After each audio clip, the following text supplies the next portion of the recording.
Say your name. Hamish people. We wake up, go to school, work, go home, then sleep, and repeat this process. Surely there is more to life than this. And the answer is yes, there is. But it doesn't mean we have to break free from the expectations that society has of us to experience it. Someone have us believe this idea of the 9-to-5 day controls the way that we live our lives, that it takes away our freedom and a sense of individuality. But all you conform to this idea by being in this very room today. However, each and every one of us still can have the ability, I believe, to have some sense of freedom and individuality. As long as we are aware that we are conforming, this means that we can still have our own opinions on ideas about the world. The famous New Zealand poet James K. Baxter epitomised the views of the nonconformist. He dedicated his life to this idea that we must break free from society to truly experience what life has to offer. In his poem, The Cold Hub, he stressed this idea.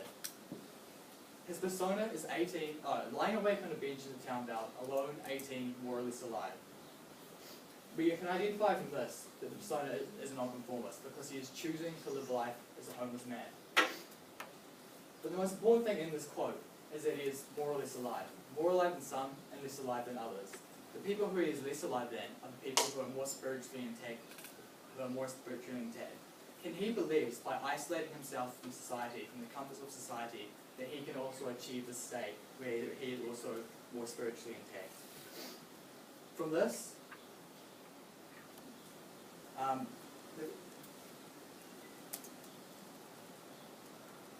however, I feel that to become more spiritually aware, you don't have to completely isolate yourself like Baxter. There are other ways that we become more in touch with our spirituality. For example, in modern society, you see examples of this, where people go volunteer in a developing country, or even climb a mountain. My point here is that we don't have to completely go away from society to do this.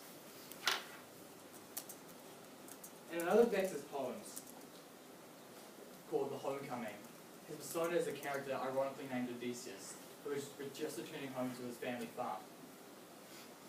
But this is not a positive thing, because he is coming back to the farm where he lives under the constant control of his mother, who does not want him to face the struggles of daily life. However, the persona continues to live under this control because he conforms to the idea of tradition. This idea that he needs to follow in the footsteps of his relatives, that he has to continue with what they have put in place, and he is expected to do this and not refute it. Perhaps in the 1950s, this was a more relevant criticism of society, but I feel like in modern times, this has become less relevant. This is because from personal experience, there is enough outside knowledge about careers that it influences us on what we want to do with our lives. Influences us on what we want to do with our lives. I feel like as society has advanced, the young generations have become more independent. Another film I studied was Fight Club. This film also focuses on the themes of conformity, but more specifically on the aspects of materialism that control the way we live our lives. In the scene where the two main characters are talking, one of them says, "The things you own end up owning you." This is talking about how our obsession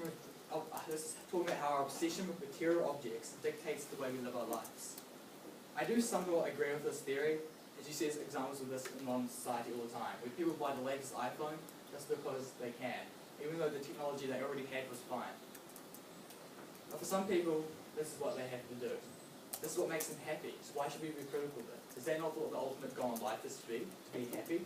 On the other hand, there are people like me who do not feel the need to buy consumerism. Even though I immerse myself in society, I can avoid these materialistic temptations.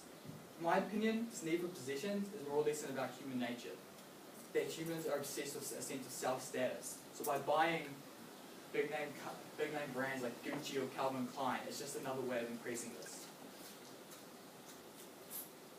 Conformity does have, although I believe conformity has many positive effects, there have been examples over history where it has been abused. An obvious example of this would be Nazi Germany, where the Jews were persecuted and it was allowed to continue because the citizens blindly conformed to the ideas put in place by the Nazi regime. And when Baxter wrote The Cold Hub and The Homecoming, these ideas from the images in World War II would have still been fresh in his mind and perhaps influenced his thinking. And for that reason, perhaps we should consider that these ideas would have had more value in his society at the time. My last point is more philosophical on what the world would be like without some level of conformity. Surely there has to be some order, otherwise humanity would just become a cesspit. Morality would be tossed out the window, and humanity would convert to a savage state. For these reasons, conformity does somewhat control us, but I feel like this control acts more as a sense of guidance. The institutions that we relate to conformity provide a platform for us to contribute to the well-being of the human race. It is fair to say that humanity would not grow without a sense of non-conformity, but I feel like that conformity provides make sure all these new ideas are used in the right way, that they can further the well-being of society.